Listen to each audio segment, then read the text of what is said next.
All right, so we got Nike working with the ops now. So this is a tough one to believe. This is crazy, but ladies and gentlemen, I couldn't even make this one up myself. We got Nike working with sneaker resellers to take down Stockx. Let's go ahead and speak on it. You're watching John Alexander TV. Make sure y'all tap in on the subscribe button. So I personally, myself, have no issues with sneaker resellers, but you guys know how it goes in the sneaker community. Once you watch a little Kim's Kicks or a comment hype video, everybody wants to become a sneaker reseller. And I just want to give you guys the grim reality of the whole thing is that 2023, sneaker reselling is dead. I mean, unless you got the connects, unless you got the backdoor connects and you're able to buy in bulk, sneaker reselling is not a game that you really want to get into.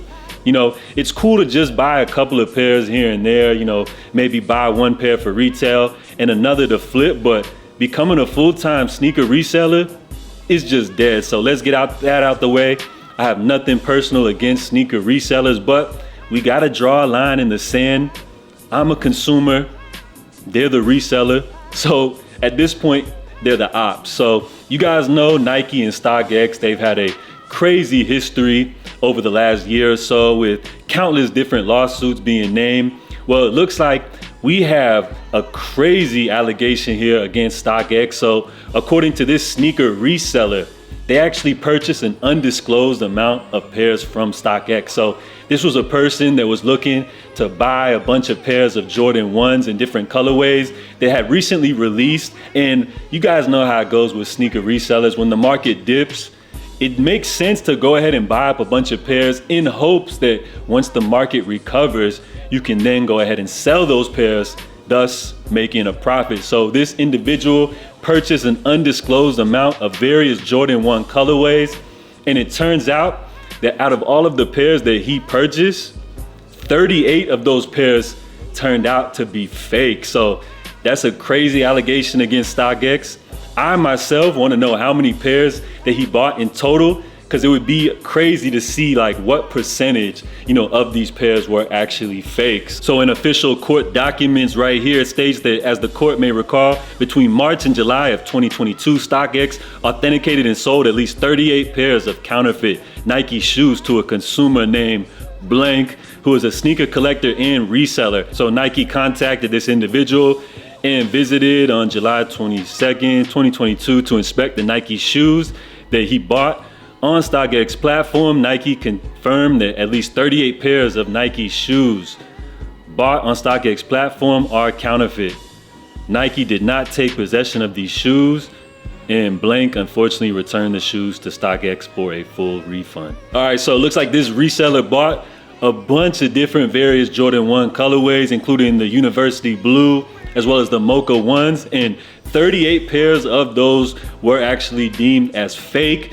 Nike actually pulled up to this individual's location, teamed up with them to inspect and confirm that 38 of those pairs were fake, and this is all in the alleged lawsuit. Now, Stockx has responded directly to the allegations via social media, stating that we stand by our verification process as one of the first and best in the industry, and in 2022 alone rejected more than 330K products worth nearly $100 million.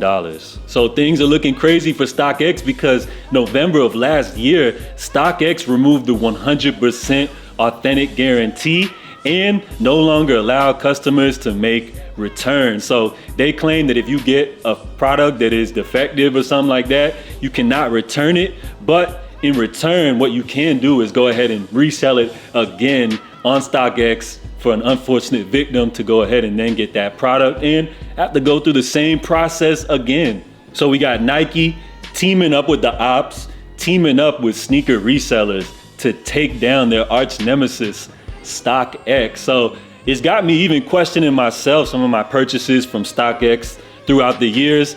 I've personally never noticed any flaws or feel like I've ever gotten any fake shoes from Stockx, but when I'm thinking about Jordan 1s, I'm really no expert, and maybe so JA could have copped the fake from Stockx, but who really knows? This is a crazy allegation, and we know Stockx is one of the biggest reselling platforms on the market. And their main competitor, GOAT, which I prefer much more over StockX, they even allow returns. So why wouldn't StockX allow you to return their products? And with how good replicas are now on the market and how bad Nike's quality control is, how can StockX even verify the sneakers that they get through the app are actually authentic? It's got me thinking that maybe this was one of the biggest finesses over the last few years. People just buying replica Jordans for low prices and then going ahead and flipping them for resale prices on StockX. I wonder how many people got finessed through the years and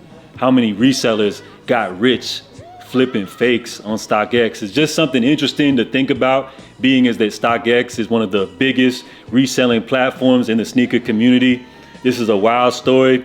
We're gonna see how it all unfolds. And another bigger question is, why is Nike targeting StockX? I feel like Nike would definitely love the reselling community. I feel like it definitely builds up hype and it just adds more money into Nike's pocket, keeping the sneaker market hype. So why would Nike actually be going after a company like StockX? And I feel like it really all boils down to the fact that last year StockX was trying to sell those Nike NFTs.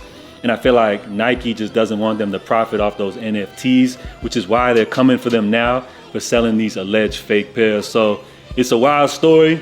We're gonna see how this all plays out in court, but you guys drop your feedback down below.